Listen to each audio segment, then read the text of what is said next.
Tuluyan ang mapupunta kay Tanggol ang mga ari-arian ni Facundo sa tulong naman ni Madonna. Inaalam kayo ni Tanggol ang mga ari-arian ni Facundo para angkinin ito mula kay David.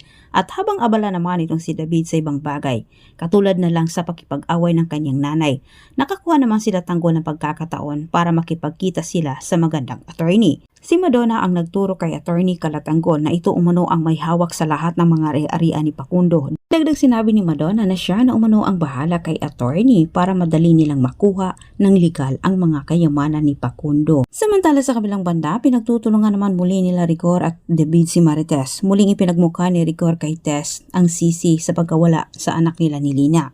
Punong-puno na itong si Marites kay Rigor. Lakas loob niyang sinabi dito kay Rix na siya'y sobrang pagod na umano.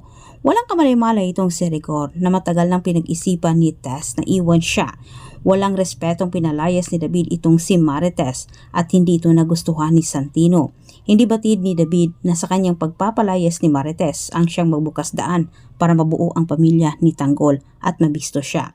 Pinayuhan ni Madonna itong si Tanggol sa kabilang banda sa dapat itong gawin para mapabilis nilang makuha ang yaman ni Facundo. Ang magpapanggap umano ito bilang kamag-anak ni Facundo upang sa ganitong paraan ay hindi umano sila mahirapan na paniwalain itong si attorney.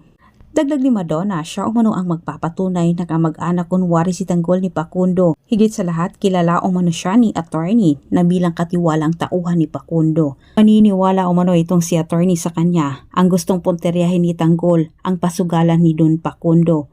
At itong si David ay binigyan ng leksyon ni Santino.